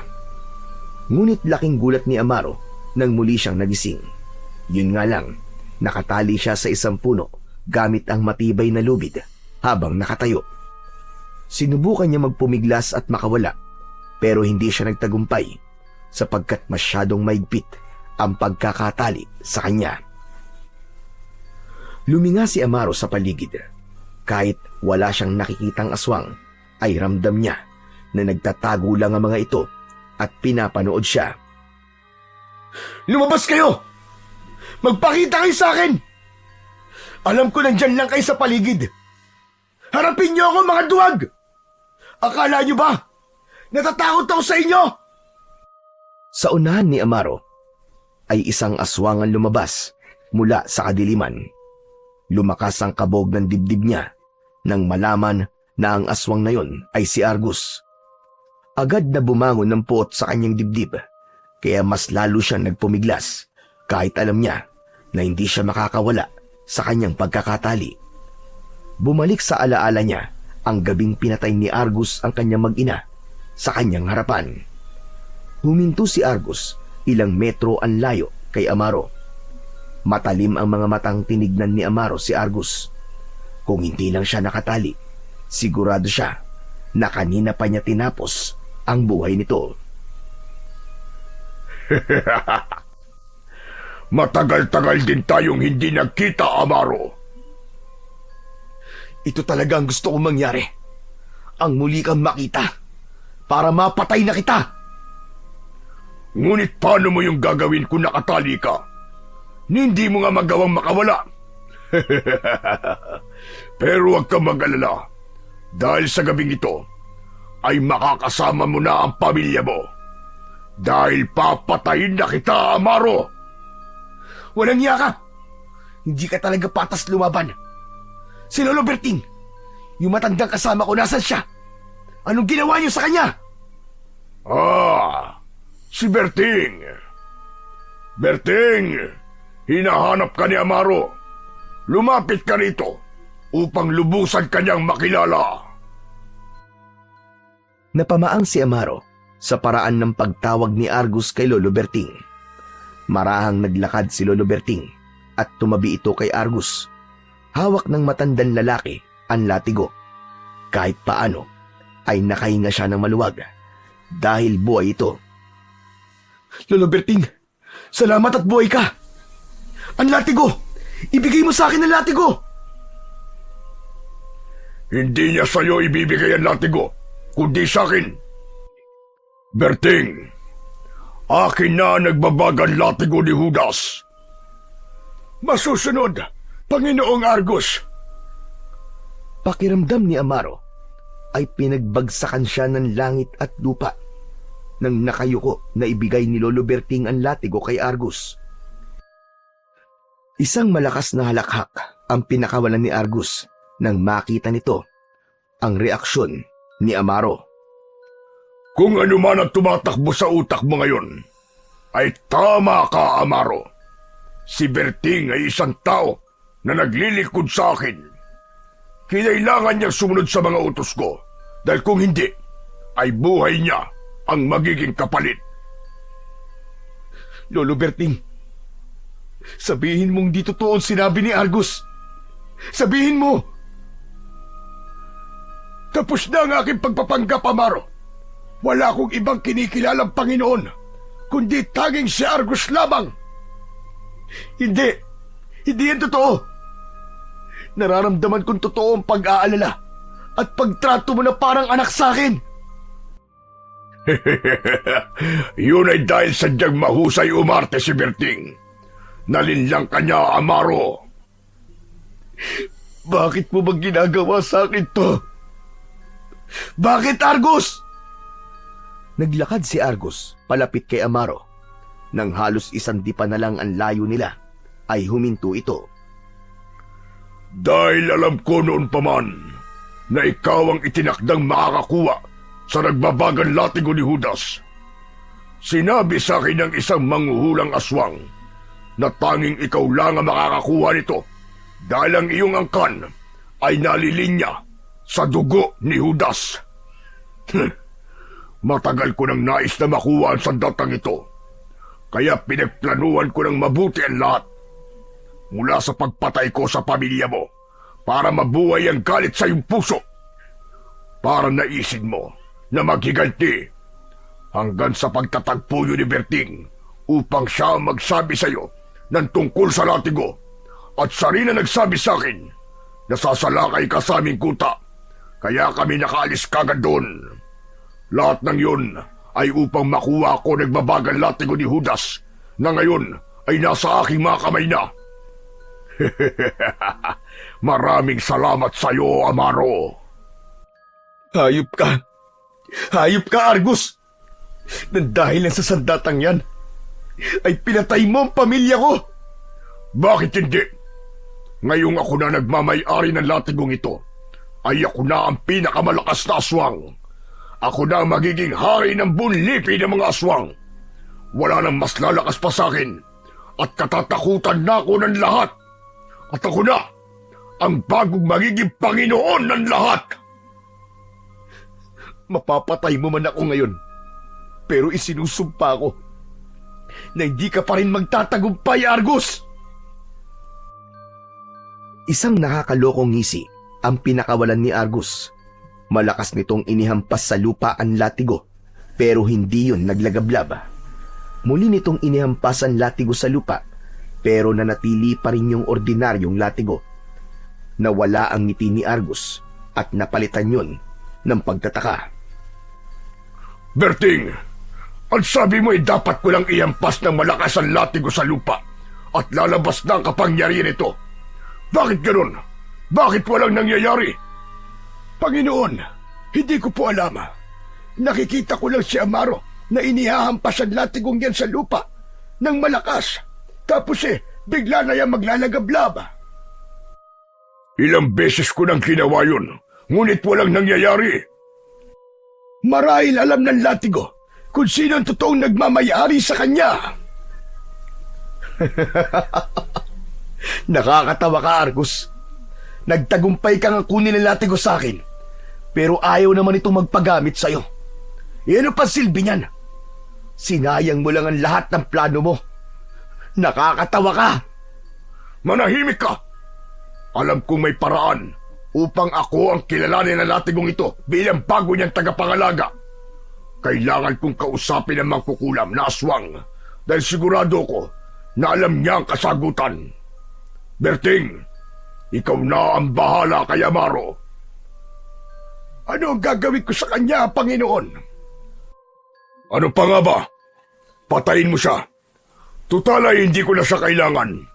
Nasa akin na ang latigo at ang kailangan ko na lang gawin ay ang mailipat sa akin ang pagmamayari nito. Masusunod, Panginoon. Malalaki ang mga hakbang na naglakad palayo si Argus. Nang wala na ito, ay humarap si Lolo Berting sa kanya. Hindi pa rin makapaniwala si Amaro na lahat ng ipinakita sa kanya ng matanda ay pawang pagpapanggap lang lahat. Paano mo nagawa sa akin to, Lolo Berting? Pinagkatiwalaan kita. Yun pala'y ginamit nyo lang ako para makuha ang latigong yun. Hindi nagsalita si Lolo Berting. Diretso lang itong nakatingin kay Amaro. Maya-maya pa ay hinugot na nito ang itak mula sa kaluban na nakasabit sa bewang nito.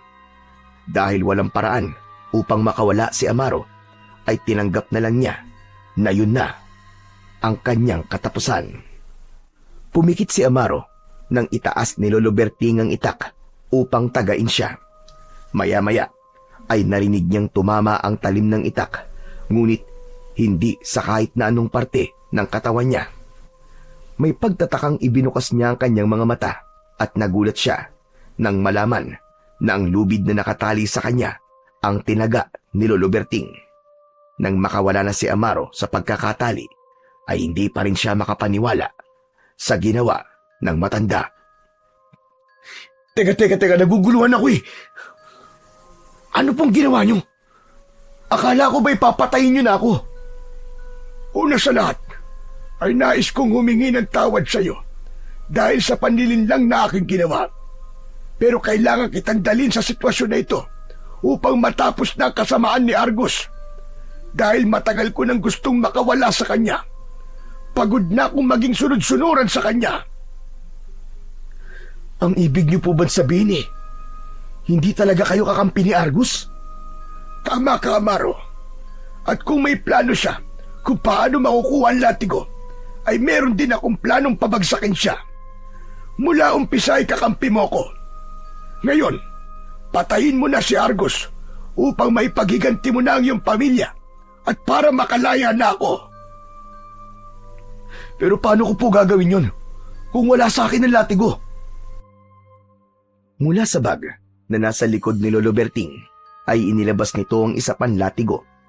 Inabot nito yon kay Amaro at hindi makapaniwalang tinignan niya yon. Kaya na sinabi ko, ay may plano rin ako. Kinopya ko ang totoong nagbabagang latigo ni Judas kapag ito ay nasa normal nitong anyo. Yun ang hawak ngayon ni Argus. Ngunit ang latigong yan ang totoong may kapangyarihan, Amaro. Sa labis na kasiyahan ni Amaro, ay hindi niya napigilang yakapin si Lolo Berting. Maraming salamat po, Lolo Berting.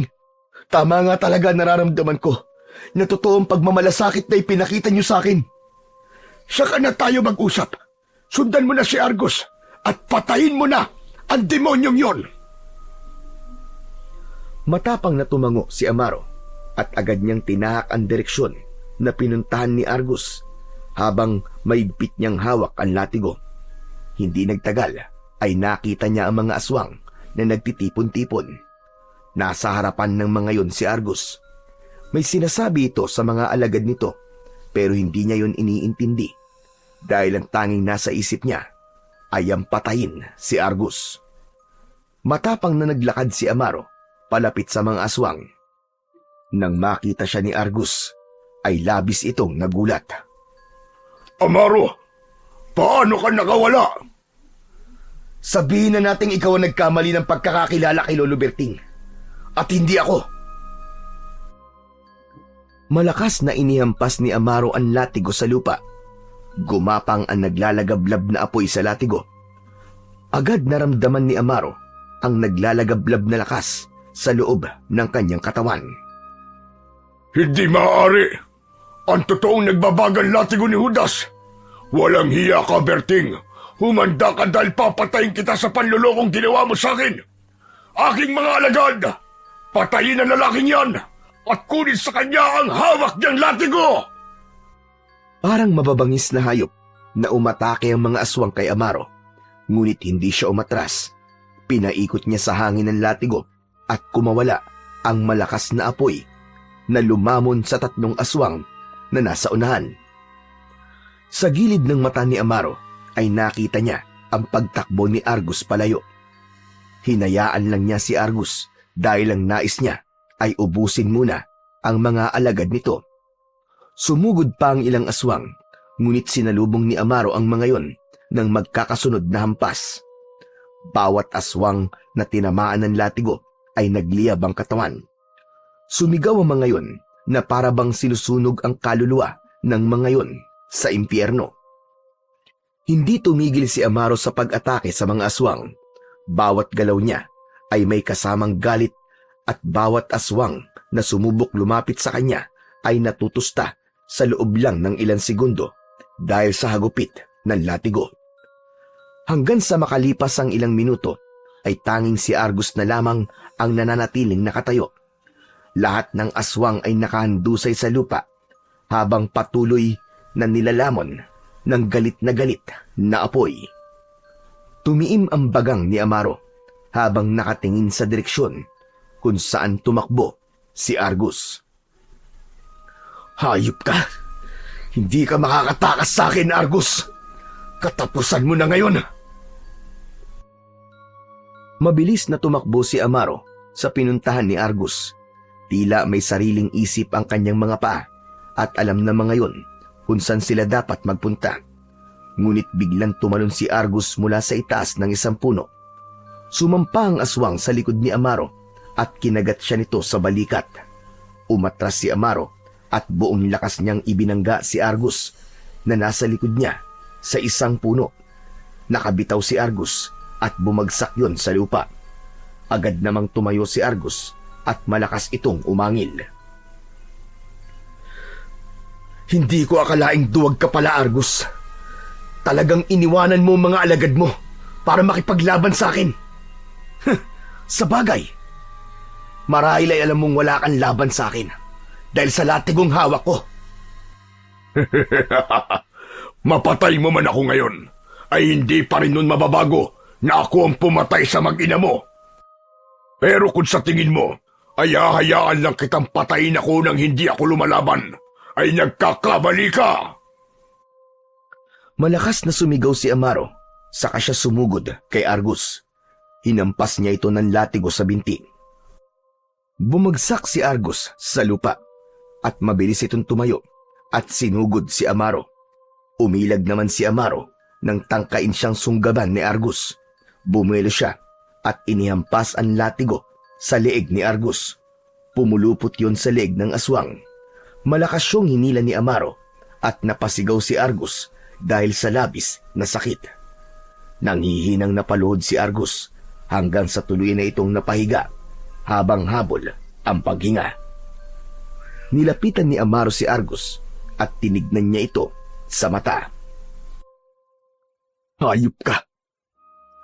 Hindi lang to para sa aking mag-ina, kundi para rin sa iba niyo pang nabiktima. Ngayon, tapos na ang kasamaan mo, Argus! Isang malakas na hampas ang pinakawalan ni Amaro at tumama yon sa mukha ni Argus. Hindi pa rin natapos si Amaro at walang tigil niyang hinampas ng nagbabagang latigo si Argus. Tuluyan ang nilamon ng apoy si Argus habang sumisigaw ito. Nang mawalan na ng buhay si Argus, ay nawala na ang bigat sa kanyang dibdib. Kahit konting pagsisisi sa ginawa niyang pagpatay kay Argus ay wala siyang naramdaman. Hanggang sa napaluhod siya at hindi niya napigilan ang mapaiyak. Lira, asawa ko. Gabi, nabigyan ko na ng hustisya ang inyong pagkamatay. Sana ay wala na kayong sakit na mararanasan kung nasan man kayo ngayon. Mahal na mahal ko kayo. Isang maraang pagtapik sa likod ang naramdaman ni Amaro. Nang tumingala siya, ay nakita niya si Lolo Berting.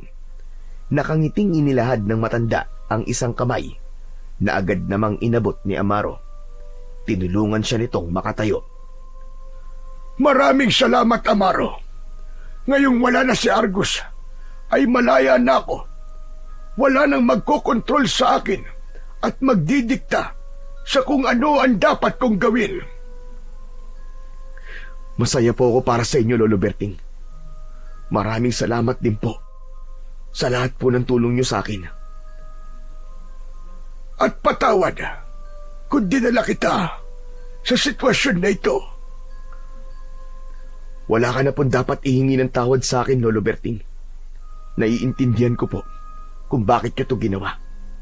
Ang importante ay magkakampi pa rin po tayo. Nagpalitan ng ngiti sina Amaro at Lolo Berting. Hindi na sila nagtagal sa lugar na yon at nagdesisyon na silang umuwi. Sa gitna ng kanilang paglalakad ay bumuhos ang napakalakas na ulan. Nakita nila kung paano inapula ng ulan ang apoy na lumalamon sa mga walang buhay na aswang. Magaan na ang pakiramdam ni Amaro, hindi lang dahil nagtagumpay siyang pabagsakin si Argus, kundi dahil sa alam niyang simula sa gabing yun ay wala na itong magiging biktima. Matapos ang lahat, ay tuluyan ng naglaho ang galit at puot sa puso ni Amaro. Natanggap na niya ang masakit na katotohanan na wala na ang kanyang asawa at anak. Naunawaan na niya na kaya buhay pa siya ay para maging tagapagtanggol ng mga tao laban sa mga aswang. Pinili ni Amaro na manirahan sa kubo ni Lolo Berting kung saan nagsimula ang kanyang panibagong buhay. Doon ay namuhay siya ng tahimik, ngunit handang lumaban sa tuwing may banta. Patuloy siya nagsanay at nagbantay sa mga baryong malapit sa kanila. Nangako si Amaro na habang nasa kanya ang nagbabagan latigo, ay wala ng tao ang magiging biktima ng mga aswang. Hindi na siya papayag na may isa na namang pamilya ang mawasak ng dahil sa kasamaan.